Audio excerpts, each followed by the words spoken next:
Il y a des choses que personne ne voit. Mais vous les ressentez, tous les jours, en silence. Comme si vous viviez avec un fantôme dans votre poitrine, un poids qui n'a pas de nom, seulement un souvenir. Vous avez déjà essayé d'aller de l'avant. Vous vous êtes déjà dit que c'était idiot, que c'était dans votre tête. Mais au fond de vous, cet enfant vit toujours. Petite, effrayée, attendant quelque chose qui ne viendra peut-être jamais. C'est étrange comme certaines douleurs restent vivantes même après tout ce temps, n'est-ce pas? Tu grandis, tu changes de maison, de ville, de vêtements. Mais il y a quelque chose qui ne grandit pas avec toi. Qui est resté coincé. Immobile.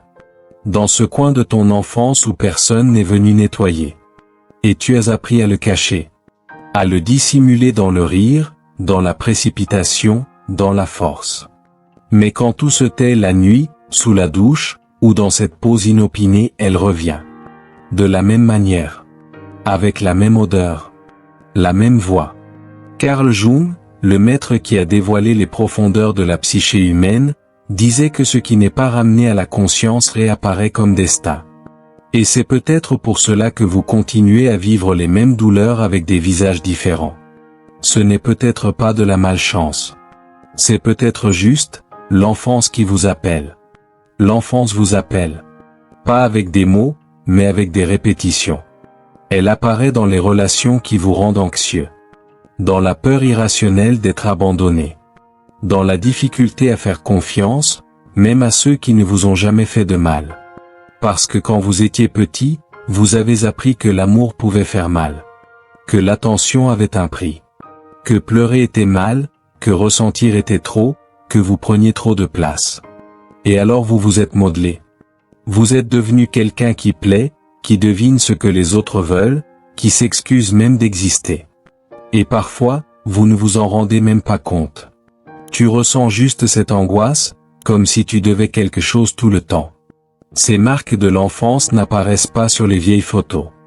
Elles vivent dans le présent. Dans la boule dans la gorge quand quelqu'un te critique. Dans l'envie de fuir quand quelque chose t'expose. Dans l'effort de mériter ce que, au fond, tu aurais dû recevoir gratuitement, l'affection. Jung le savait. Il savait que ces blessures ne guérissent pas toutes seules. Elles se cachent dans l'inconscient, attendant d'être vues. Et quand elles ne le sont pas, elles se répètent. Et puis vient la question que vous vous êtes peut-être déjà posée en silence. Pourquoi est-ce que je me retrouve toujours au même endroit, avec la même douleur? Peut-être parce qu'une partie de vous est encore là. Au même endroit où tout a commencé. Coincé dans ce moment où vous vous êtes senti trop petit? Pour demander, pour faire des erreurs, pour être vous-même. L'esprit grandit, le corps grandit. Mais le cœur porte les mêmes peurs, comme quelqu'un qui transporte une valise pleine de vêtements qui ne lui vont plus, mais qui n'arrive pas à jeter. Vous ne recherchez pas seulement l'amour. Vous recherchez la réparation. Tu cherches chez les autres ce que tu aurais voulu recevoir autrefois, validation, attention, réconfort. Mais personne ne peut te rendre le temps perdu. Et cela fait mal. Car vivre en essayant de combler un vide créé dans l'enfance, c'est comme essayer d'embrasser une ombre. Plus tu cours après, plus elle s'éloigne. Jung appelait cela « l'enfant blessé » en nous. Ce n'est pas du drame. Ce n'est pas exagéré. C'est une partie vivante, palpitante, qui attend d'être entendue. Et quand vous l'ignorez, elle crie. Elle crie à travers l'anxiété, la culpabilité, la solitude. Comme si elle disait « Et, regarde-moi, je suis toujours là. » Et peut-être que maintenant, il est temps d'arrêter de courir. Et, pour la première fois, d'écouter. Écouter, ce n'est pas la même chose que se souvenir. Se souvenir, c'est regarder de l'extérieur. Écouter, c'est ressentir à nouveau avec le courage de celui qui, maintenant, a l'âge d'accueillir ce qu'il ne pouvait pas accueillir auparavant. Et quand vous écoutez, ce n'est pas seulement la douleur qui vient. Vient aussi la solitude d'avoir gardé tout cela pendant si longtemps, seul. Vous commencez à réaliser que cette manie que vous avez de vous justifier tout le temps, vient du fait d'avoir été accusé sans comprendre pourquoi.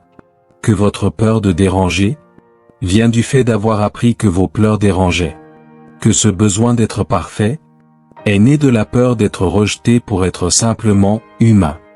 Jung croyait que l'inconscient n'oublie pas. Il garde, il protège, et il répète, jusqu'à ce que vous ayez assez de force pour revenir. Revenir non pas pour souffrir à nouveau, mais pour libérer ce qui est resté coincé là-bas. Pour dire à cet enfant, je te vois maintenant. Tu n'es plus seul. Car c'est là que la cicatrice commence à se former. Quand la douleur trouve un nom. Et que le silence trouve enfin une réponse. C'est peut-être la première fois que vous vous autorisez cela. Ne pas courir. Ne pas faire semblant que tout va bien.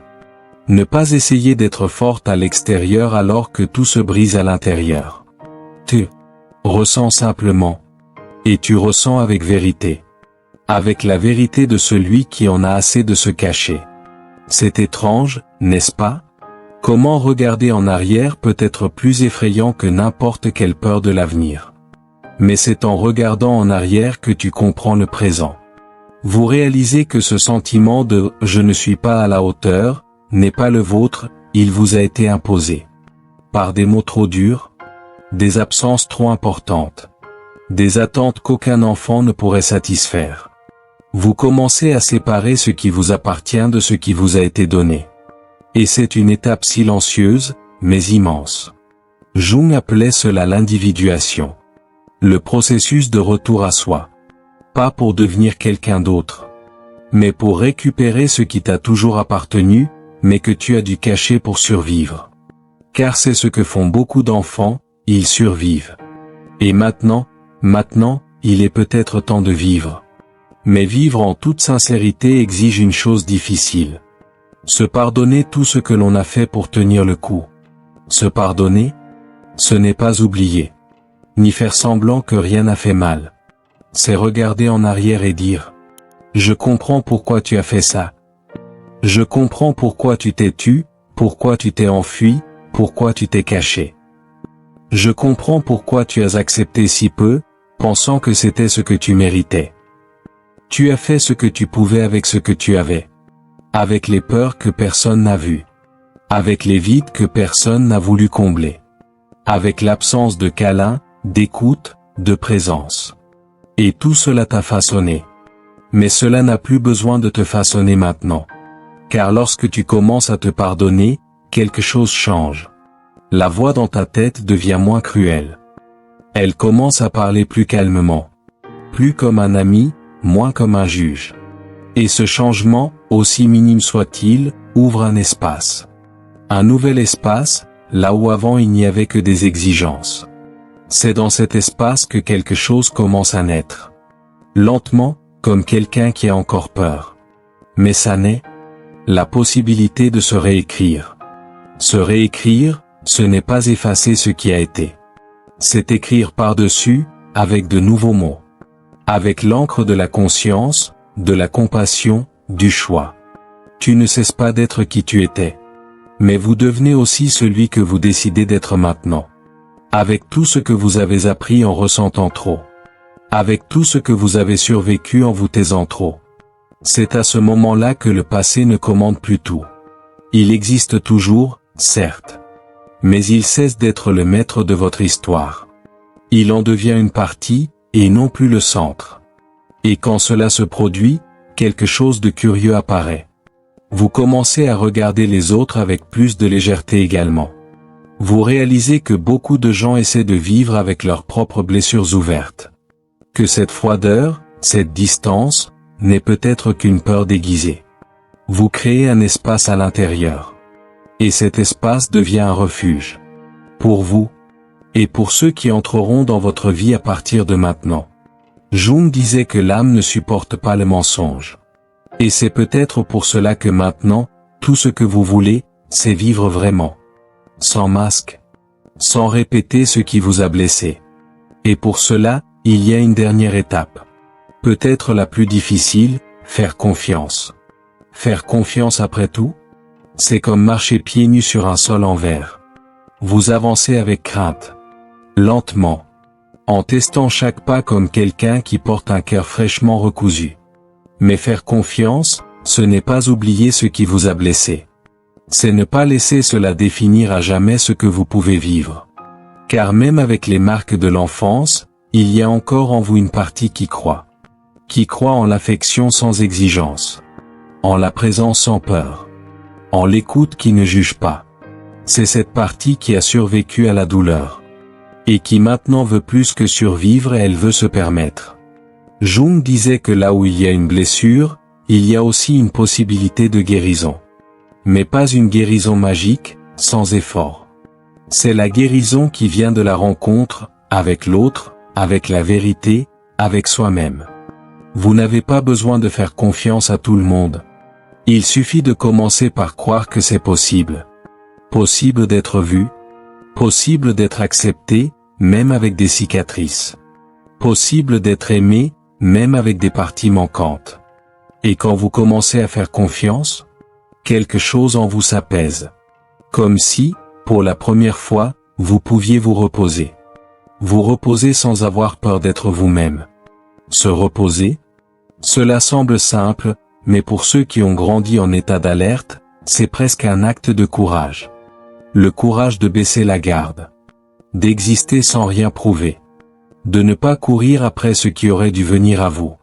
Et c'est peut-être ce que vous aviez le plus besoin d'entendre. Qu'il n'y a rien de mal à ressentir trop de choses. Que ce n'est pas une faiblesse d'avoir encore mal à cause de choses anciennes. Que ce n'est pas de la folie de se souvenir avec son corps de ce que l'esprit a essayé d'oublier. Les marques de l'enfance ne disparaissent pas toujours. Certaines restent. Mais elles cessent de faire mal lorsqu'elles sont vues. Elles cessent de dominer lorsqu'elles sont acceptées. Elles cessent de vous définir lorsque vous comprenez que ce n'est pas tout. Vous êtes plus que ce qui vous a manqué. Plus que les mots qui ne sont jamais venus.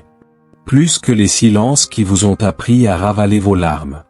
Et maintenant, peut-être que votre chemin n'est pas d'effacer le passé. Mais de marcher avec lui à vos côtés sans peur, sans honte, sans précipitation. Car, comme le dirait Jung, ce que l'âme a besoin de vivre, elle trouvera un moyen de le vivre. Et peut-être que cette vidéo n'est que cela. Un moyen de commencer.